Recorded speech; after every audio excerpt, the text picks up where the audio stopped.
సంగారెడ్డి పట్టణంలోని MLA camp కార్యాలయంలో విలేకరుల సమావేశంలో నిర్వహించారు. ఈ సమావేశంలో ఎమ్మెల్యే చింత ప్రభాకర్ మాట్లాడుతూ కాంగ్రెస్ పార్టీ అధికారంలో రాగానే ఇచ్చిన హామీలను అమలు చేయడంలో పూర్తిగా విఫలమైందని, అమలు కాని హామీలను ఇచ్చి ప్రజలను మోసం చేసిందని అన్నారు. గతంలో టీఆర్ఎస్ అమలు చేసిన స్కీములను కూడా అమలు చేయడం లేదని, తెలంగాణలో ప్రజల పరిస్థితి అధ్వానంగా మార్చిందని అన్నారు. 2 లక్షల రుణమాఫీ వేశామని హామీ ఇచ్చి విఫలమైందని, రుణమాఫీ విషయంలో ఏదో ఆంక్షలు పెట్టి ఇవ్వకుండా ఎగ్గొట్టే ఆలోచనలో ఈ రాష్ట్ర ప్రభుత్వం ఉందని అన్నారు. ఈ కార్యక్రమంలో కాసాల బుచ్చిరెడ్డి, వెంకటేశ్వర్లు, నర్సింగ్ రావు, గోవర్ధన్, జీవి శ్రీనివాస్, మల్లేశం, జలంధర్, సంతోష్ రెడ్డి తదితరులు పాల్గొన్నారు.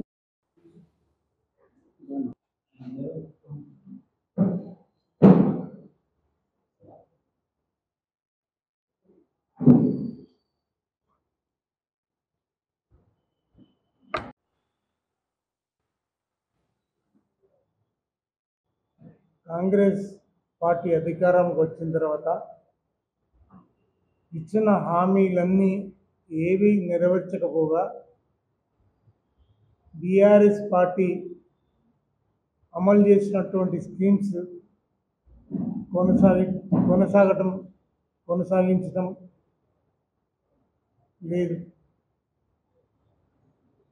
బీఆర్ఎస్ ప్రభుత్వం ఇచ్చిన దానికంటే మేము డబ్బులు ఇస్తాం, ఎన్నో అలవి కాని హామీలు ఇచ్చి అధికారంలోకి వచ్చింది. కాంగ్రెస్ పార్టీ గతంలో బీఆర్ఎస్ పార్టీ ఇచ్చింది ఊడగొట్టం తప్పించి వేరే పని ఏం పెట్టుకోలేదు. ఆశపడ్డ వాళ్ళ నోట్లో పాచి పడిందనే చందంగా తెలంగాణ ప్రజల పరిస్థితి దయనీయంగా మారింది.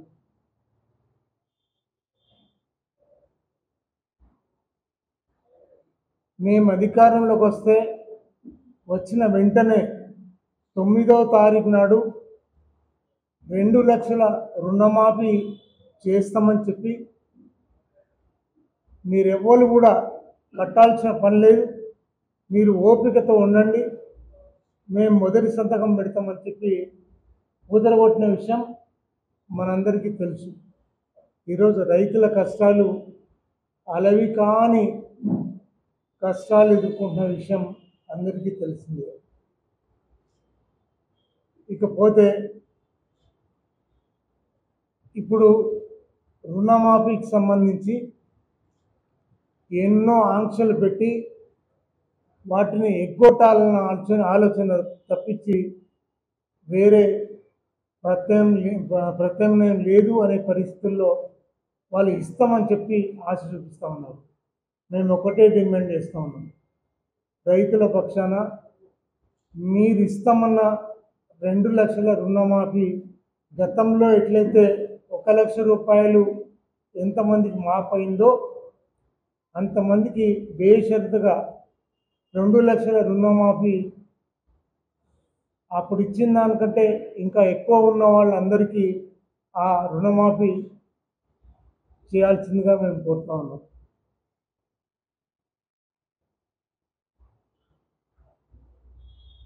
మీరు ఇచ్చిన మాట ఏది కూడా నిలబెట్టుకోని పరిస్థితి ఉంది. మీరు ఇచ్చిన హామీలు అన్నీ కూడా తుంగలో దొక్కింది. 15,000 రైతు బంధు ఇస్తామన్నారు, రైతు భరోసా ఇస్తామన్నారు. 10,000 రూపాయలు ఇస్తున్నప్పుడు మేము 15,000 ఇస్తాం, మీరు తీసుకోకండి అన్నారు. 6 నెలలకి 7,500, 2 విడతల 15,000 రూపాయలు ఇస్తామని చెప్పి అతిగతి లేదు. ఆ ఉన్నది ఇవ్వటానికి నానా యాతన పడుతున్న విషయం అందరికీ తెలుసు. మరి కౌలు రైతులకు ఇస్తామన్నారు, అది లేదు. రైతు కూలీలకు ఇస్తామన్నారు, అది లేదు, గతి లేదు. రైతులకు సంబంధించి గతంలో కేసీఆర్ గారు ఉన్నప్పుడు సాగునీరు కానీ 24 గంటల ఉచిత కరెంటు కానీ ఈరోజు ఆ పరిస్థితి లేదు. రైతులకు 500 ఏ పంట పెట్టుకున్నా బోనస్ ఇస్తామన్నారు, దానికి కూడా అతిగతి లేదు. ఈ రకంగా చెప్పుకుంటా పోతే మీరు రైతులకు ఏం చేయలేదు.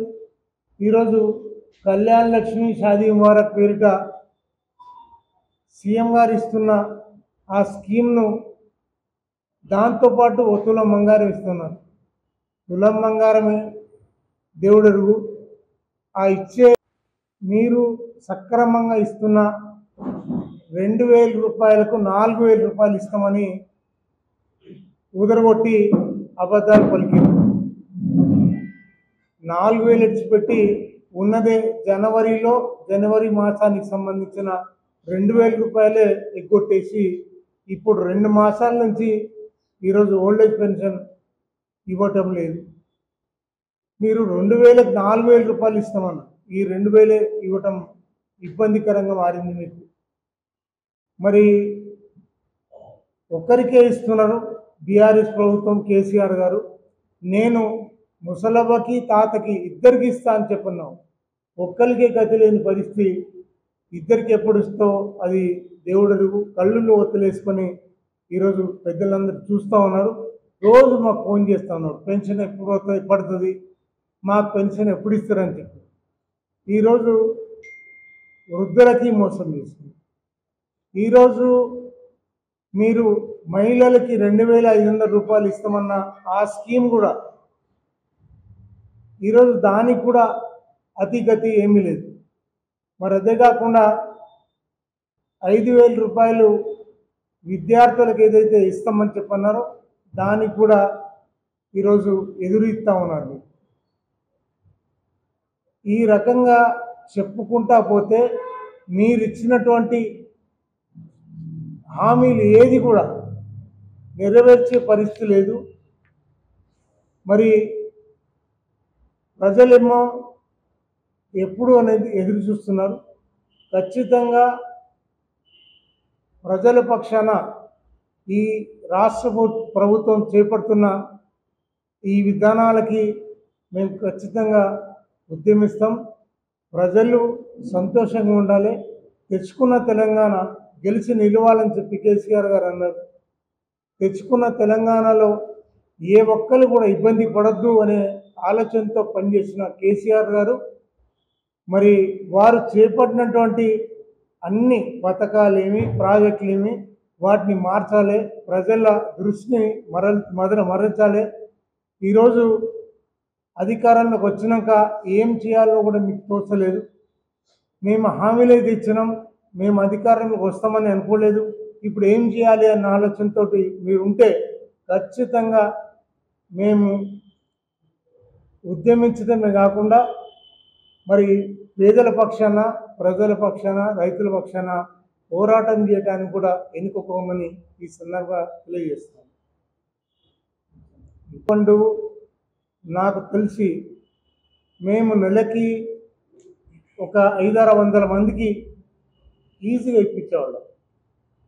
అధికారం బీఆర్ఎస్ పార్టీది పోతుందనే ముందు 65,000 చెక్కులు రెడీ అయ్యి కేసీఆర్ గారి బొమ్మ ఉన్నది అన్న ఉద్దేశంతో వారిని అట్లనే అప్పెట్టేసి వారిని చెక్కులని మీరు బొమ్మ మార్చుకొని మీరు సీఎం పెడతారా ఇంకెవరితో పెడతారా పెట్టి ఇచ్చేస్తే వాళ్ళు సంతోషపడతారు కదా. ఈరోజు హాస్పిటల్లో ట్రీట్మెంట్ చేయించుకున్న వాళ్ళు అప్పులు చేసి ఉన్నది ఏదైనా ఉంటే తాకట్టు పెట్టి తెచ్చుకున్న వాళ్ళు కూడా ఎదురు చూస్తున్నారు. కాబట్టి వాళ్ళకు తక్షణం సీఎం రిలీఫ్ ఫండ్ కూడా రిలీజ్ చేయాలని చెప్పి ఈ సందర్భంగా కోరుతా ఉన్నాం. ఏ రాష్ట్రాల్లో లేనటువంటి అబద్ధాల ముఖ్యమంత్రి తెలంగాణ రాష్ట్రంలో ఉన్నాడు. నోరెత్తే అబద్ధాలతో అధికారంలోకి వచ్చిన తర్వాత గ్యారంటీల అమలు చేయడంలో విఫలమవడంతో పాటు రాజకీయంగా కూడా ఆయన అబద్ధం ఎంపీ ఎన్నికల్లో కూడా ఎంత అబద్ధాలు ఆడిందంటే బీఆర్ఎస్ బీజేపీ ఒకటే అని మాట్లాడింది. ఆయన చెప్పింది అబద్ధం అని చెప్పి నిన్నగాక ఉన్న కొండా విశ్వేశ్వరరెడ్డి బీజేపీకి చేసినటువంటి ఎంపీ చాలా స్పష్టంగా ప్రెస్లో మాట్లాడడం జరిగింది. రేవంత్ రెడ్డి గారికి ధన్యవాదాలు. ఇక్కడ నాకు వీకున్న క్యాండిడేట్ను రంజిత్ రెడ్డిని నాకు నిలబెట్టి మరి స్మితా మహేందర్ రెడ్డిని మేడ్చల్ పంపించాడు.